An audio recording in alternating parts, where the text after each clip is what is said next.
Well, it's time for Media Watch now. James Creedon is with us in the studio. Hi there, James. Evening, Laura. And we're talking about our top story tonight. Of course, a Democrat-led Senate committee says that the CIA did employ torture methods in the wake of the September 11 terrorist attacks. You've got some reactions. All right, well, it is the big topic, certainly in US media and international media reacting to it a lot as well, trying to simplify down and break down what is a very dense report. So you can see the New York Times, 7 key points from the CIA's torture report. And of course, we've been hearing some of those points all evening. Interrogation techniques were more brutal and employed more extensively than the agency portrayed. So in particular, that issue of transparency coming through a lot. Here's the Washington Post's attempt at breaking it down, 20 key findings. And a lot of it really paints the CIA in a very bad light. Impeded effective White House oversight.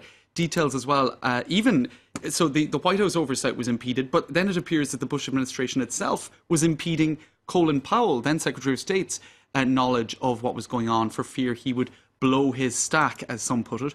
And then other lovely details emerging about the various techniques, waterboarding, some pretty unpalatable stuff. And all of this in a bid, it appears, Senator Dianne Feinstein and others, to restore our values. That is the expression that's been coming across a lot. Barack Obama also using that.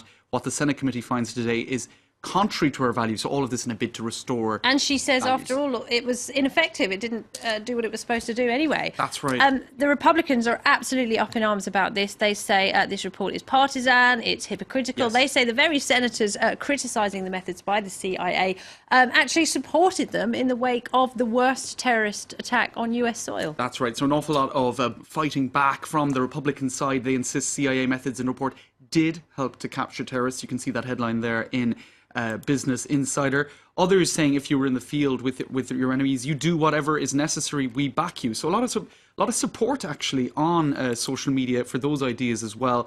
Let me just find some other comments as well. This person saying, well, the terrorists won based on the fact that in the name of security we've dismantled our ideals. So some people saying, well, the terrorists have won on that basis.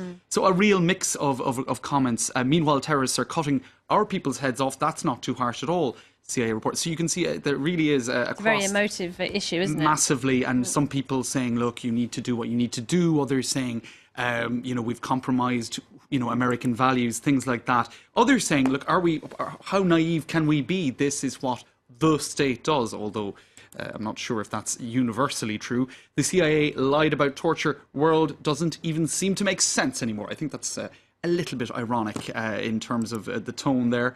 What else do we have? The Feinstein report relies a lot on what terrorists say happened to them. So this person, Tammy Bruce, not very trusting, I suppose, of the testimony. They're questioning the source of the information. Absolutely. Now, another person saying, a lot of comment as well about whether or not there will be criminal charges brought against. Right, because the UN, sorry to interrupt you, sure. But the UN investigator is saying that individuals who knew about this should be prosecuted. They should be taken to court, and that could even go as high as the White House. All right. Well, so it's extraordinary to see if whether or not it will go that direction, because for now, as some Twitter users are pointing out, the only person who has gone to prison over this is the CIA agent who spoke out about it, the whistleblower, if you like. So he went to prison for espionage. Will now others face charges for their actions? That is the question that some are asking. One final thought on this.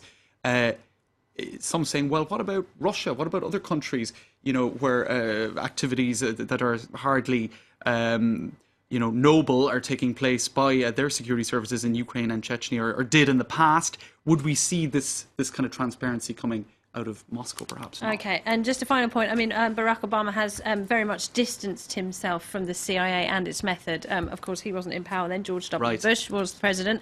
But some are saying that the fact that he supports the use of drones, US drones, in areas such as Waziristan, in Pakistan. Some are saying that is just as bad as torturing suspects. That's right. Quite an interesting piece in the Washington Post by Michael Gerson. Now, first of all, he makes 2 key points in this article. First of all, exceptional recklessness by Congress in the sense that that there are still Americans who are engaged in a war, if you like, and that this perhaps puts them at risk. The other point that he makes is that the drone program is as bad in many senses as torture.